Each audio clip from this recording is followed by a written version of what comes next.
What is going on, my beautiful people, man? I hope you guys have an amazing day today. I'm very excited to make this video because I think this is going to be very interesting, man. So let's talk about this a little bit.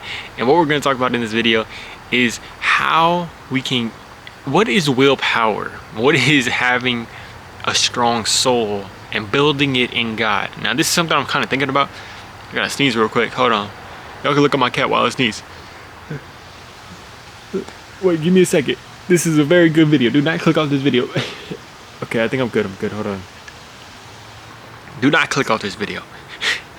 So what we're going to talk about is, okay, so willpower is something that I didn't really like. I'm starting to try my best to understand, and it's something where sometimes we can feel weak if we have feelings of anxiety and stress and negativity and all this stuff, and we kind of just feel like weak and stuff like that, and we feel like, damn, like, why am I still feeling this? Like, is that something that is just meaning that I'm just like gonna have to fight so much more? Like, it's just like, it feels like it's holding me back. Like, why can this not just be removed from me?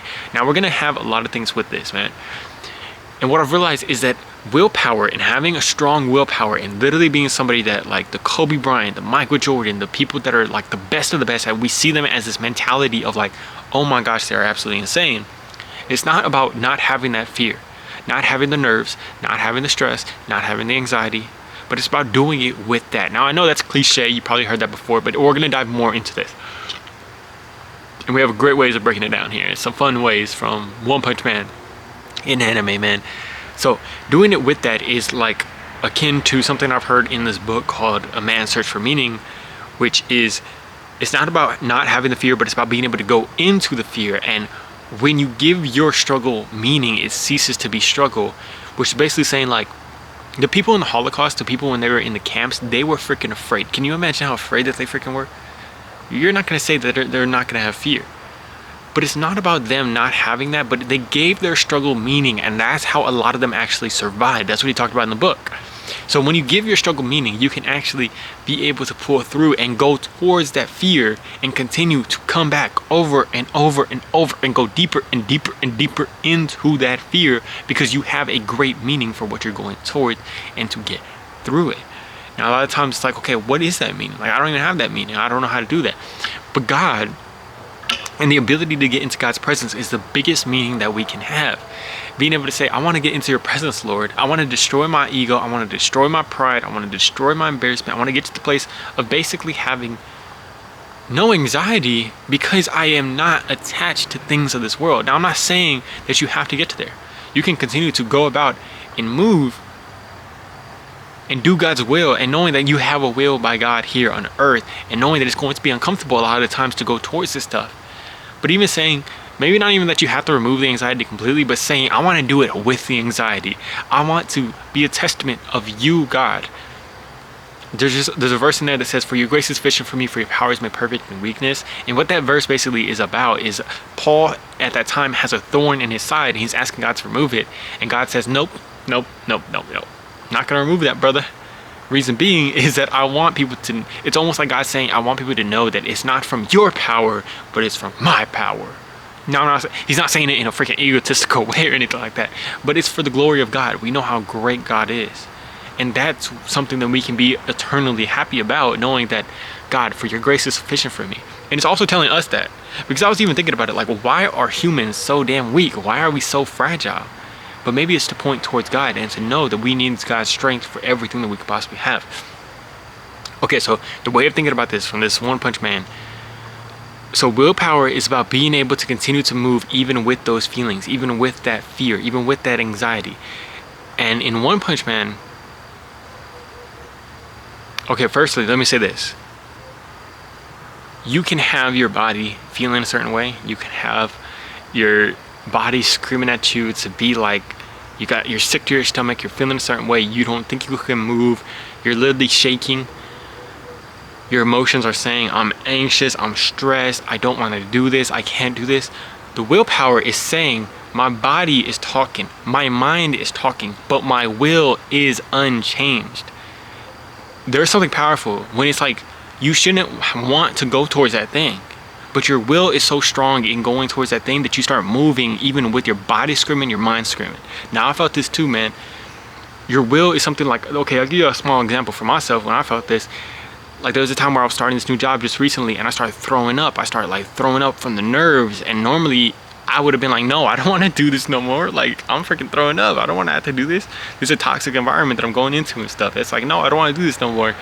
But I felt myself even start laughing because I had a meaning of knowing that I'm getting towards not allowing my body, my mind, my emotions, my thoughts to start to control me anymore. I don't want to be a bee to my emotions and thoughts, and we can start to alleviate ourselves of that by saying, even if I have this feeling in my body, my mind, and my thoughts, I'm going to continue to move because I have a strong will and I know what the hell I'm going after. And knowing, not even that, knowing that I can do this with God, for God is with me.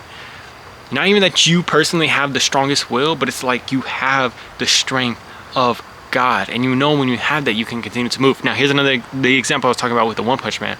So Goro is a character in One Punch Man, and he is somebody that his whole MO is to be able to go after stronger and stronger people and continue to break himself down more and more and more. It's amazing. He is my favorite character in there, and if y'all watch the show, it's a damn amazing show.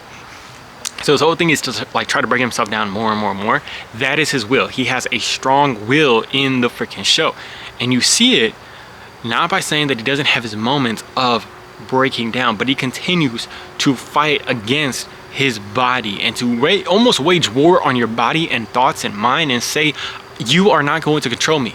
You can be there, you can have emotions, like I'm talking to my body right now. You can be anxious, you can be like to the point where you want to make me throw up.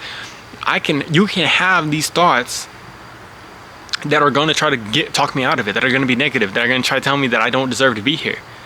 George Munford, who's the meditation coach for Kobe Bryant, Michael Jordan, talked about this. When he went up to go do a speech, he wanted to do a speech, he started shaking like a babbling buffoon before he was about to go on, and he tells his mind, if I have to be a shaking babbling buffoon when I go up there, we're going to do that. That is a strong will.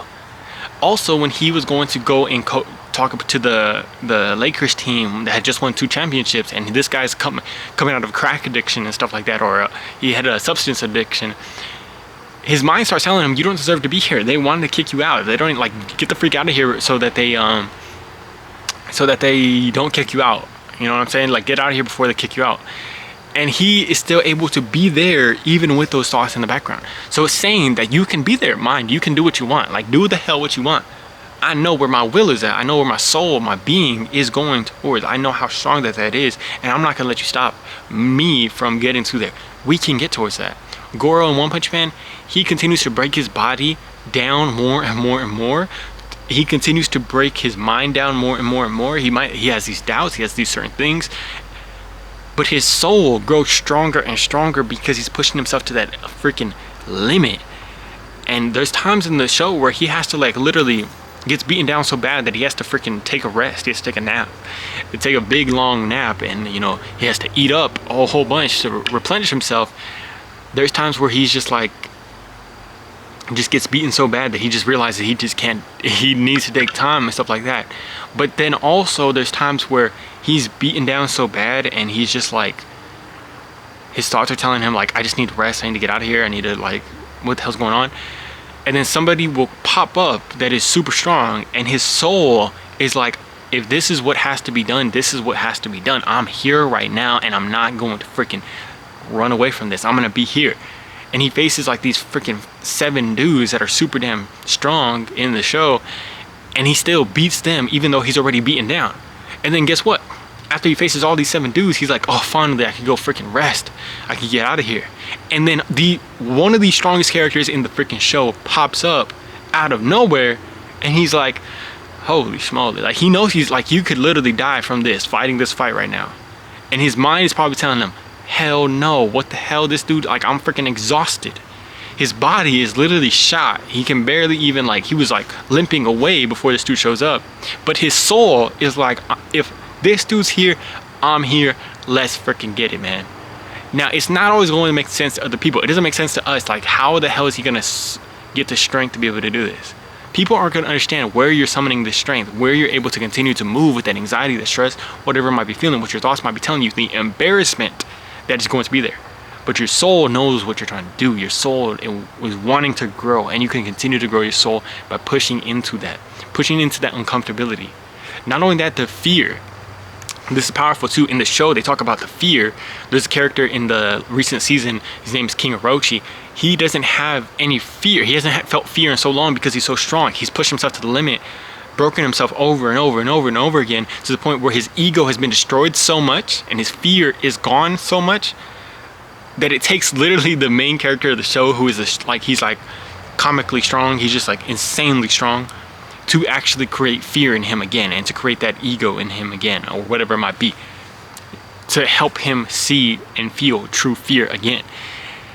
Now this is something where we can realize going towards breaking ourselves is going to have fear and ego. Our ego is going to scream out, our pride is going to scream out, and our fear is going to be there.